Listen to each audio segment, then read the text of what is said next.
খবর নিয়ে আমি অনুশ্রী শুরু করছি আপনাদের প্রিয় অনুষ্ঠান খেলা আর খেলা। ফুটবলের ডায়েরি নিবেদন করছে সংবাদ প্রতিদিন। আন্তর্জাতিক ফুটবল থেকে অবসর নিচ্ছেন সুনীল ছেত্রী। কলকাতায় নিজের আন্তর্জাতিক ফুটবলের শেষ ম্যাচটা খেলবেন ভারতীয় ক্যাপ্টেন, যে কলকাতা থেকেই তার ফুটবলের যাত্রাপথ শুরু হয়েছিল আর আজ পরিণত হয়েছেন কিংবদন্তিতে। যে শহরে অচেনা ছেলেকে কিংবদন্তি হয়ে উঠতে দেখেছে, সেই শহরেই নিজের আন্তর্জাতিক ক্যারিয়ারের শেষ ম্যাচ খেলতে চান সুনীল ছেত্রী। নিজের সোশ্যাল মিডিয়া অ্যাকাউন্টে একটি ভিডিও পোস্ট করে তিনি বলেছেন, কলকাতা থেকেই ফুটবলকে বিদায় জানাতে চান। আগামী 6 জুন কলকাতায় 2026 সালের বিশ্বকাপে কোয়ালিফায়ার এবং 2027 সালের এশিয়ান কাপে বাছাই পর্বের দ্বিতীয় রাউন্ডে কুয়েতের বিরুদ্ধে নিজের ক্যারিয়ারের শেষ আন্তর্জাতিক ম্যাচটা খেলবেন। ভারতের নতুন নম্বর 9কে পাওয়ার সময় এবার এসেই গিয়েছে।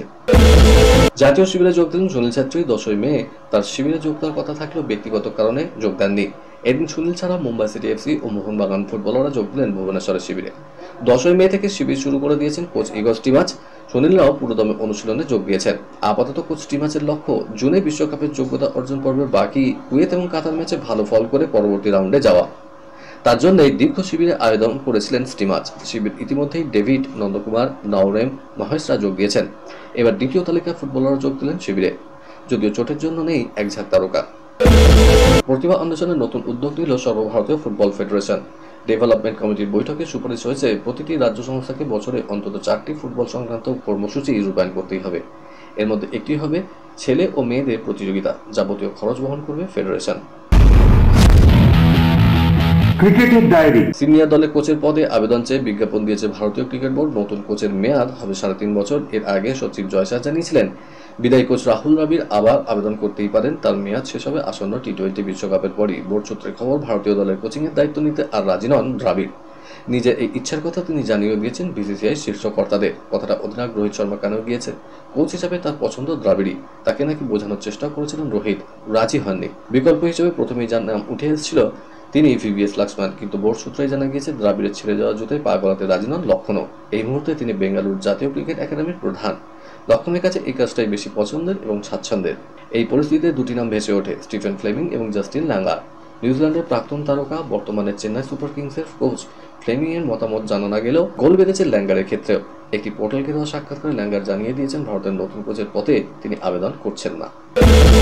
চলতি আইপিএল এ প্রথম দল হিসেবে প্লে অফে জায়গা করে নিয়েছে কলকাতা নাইট রাইডার্স। শুধু তাই নয়, প্রথম 2 দলের মধ্যে থাকাও নিশ্চিত করেছে।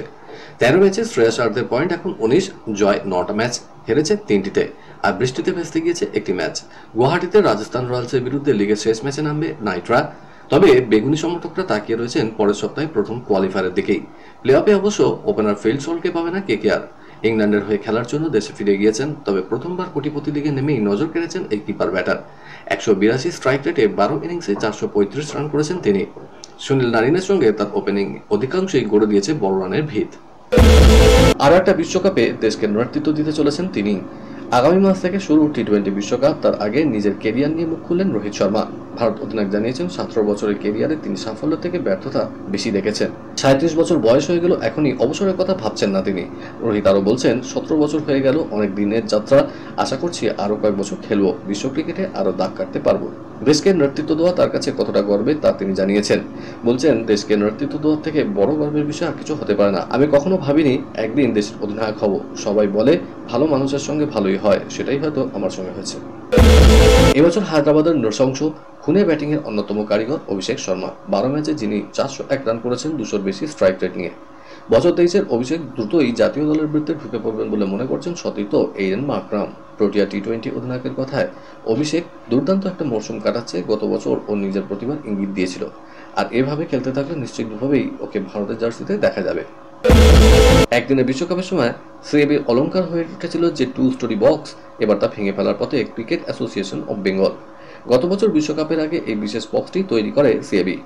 এল ব্লক এবং ক্লাব হাউসের মাঝামাঝি অবস্থিত ব্লকটি নির্মাণে সিএবি খরচ করেছিল প্রায় 1.5 কোটি টাকা।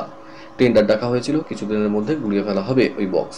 এ নিয়ে সিএবির অবশ্য অন্য সুর। তাদের মতে স্পেশাল বক্সটি সাময়িকভাবে তৈরি করা হয়েছিল, শুধুমাত্র বিশ্বকাপের জন্য সেনাবাহিনী অনুমতি দিয়েছিল। ব্লকটি যে ভেঙে ফেলা হবে তা নিয়ে দ্বিধাদ্বন্দ্বের কোনো জায়গা নেই। অবশ্য প্রশ্ন ওঠে, যে বক্স কিছুদিন পর ভেঙেই ফেলতে হবে, তার জন্য 1.5 কোটি টাকা খরচ করা কি যুক্তিযুক্ত ছিল? খেলার খবর আরও আছে, কিন্তু তার আগে নিয়ে নিতে হচ্ছে ছোট্ট একটা ব্রেক। সঙ্গে থাকুন।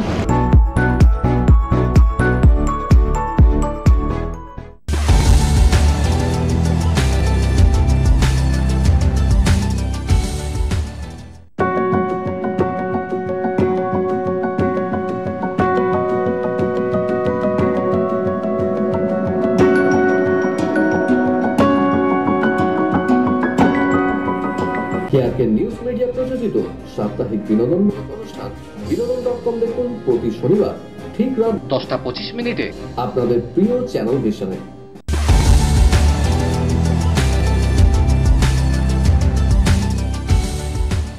ব্রেকের পর যথারীতি আবার হাজির আপনাদের প্রিয় খেলা নিয়ে। বিদেশের ডায়েরি। 1986 বিশ্বকাপে সেরা ফুটবলার হিসেবে জেতা ডিয়াগো মারাদোনা সোনার বল আগামী 6 জুন নিলামে তোলার কথা। প্যারিসের এক সংস্থা বলটিকে নিলামে তোলার আয়োজন করছে। তার আগে এই নিয়ে আপত্তি জানালো ফুটবল রাজপুত্রের পরিবার। এই নিলাম বন্ধ করার জন্য শীঘ্রই প্রয়াত ফুটবলারের উত্তরাধিকারীর তরফে আদালতে মামলা দায়ের করা হবে বলে জানিয়েছেন আইনজীবী আইনেস মোরে।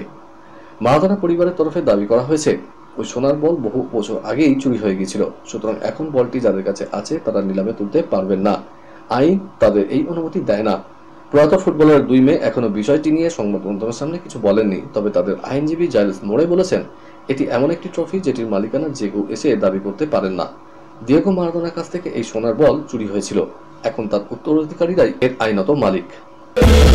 শেষ টি-20তে 42 বলে 75 রানের ইনিংস খেলেন বাবর। তাতে বিরাট কোহলিকে ছাড়িয়ে টি-20তে সর্বোচ্চ 50 রেকর্ড গড়লেন। সিরিজে প্রথম টি-20তে কোহলির চেয়ে 1 ইনিংস কম খেলে তার এই কীর্তি ছুঁয়েছিলেন পাকিস্তান অধিনায়ক। টি-20তে বাবর গতকাল 39তম 50 পেয়েছেন। বাবর ইনিংস খেলেছেন 110টি।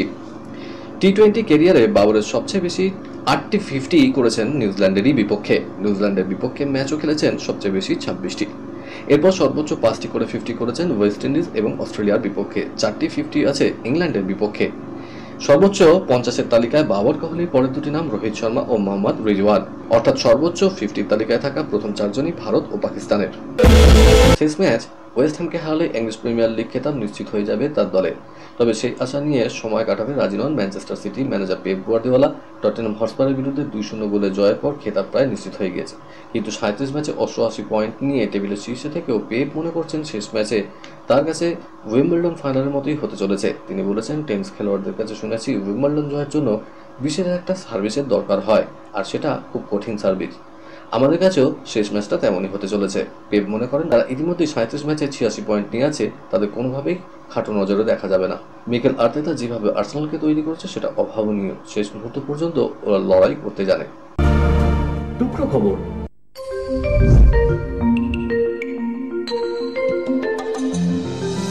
নীরজ চোপড়া এলেন, প্রতিদ্বন্দ্বিতা করলেন, জিতলেন। শুধু সোনা নয়, ভুবনেশ্বরের কলিঙ্গ স্টেডিয়ামে ফেডারেশন কাপ অ্যাথলেটিক্সে অংশ নিয়ে উপস্থিত অগণিত ভক্তের হৃদয় জিতে নিলেন তার মন কাড়া আচরণে।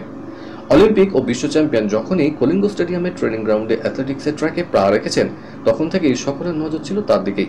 তারকা হয়েও যে তিনি কতটা বিনয়ী ও মাটির মানুষ সেটা প্রথম দর্শনেই বুঝিয়েছেন।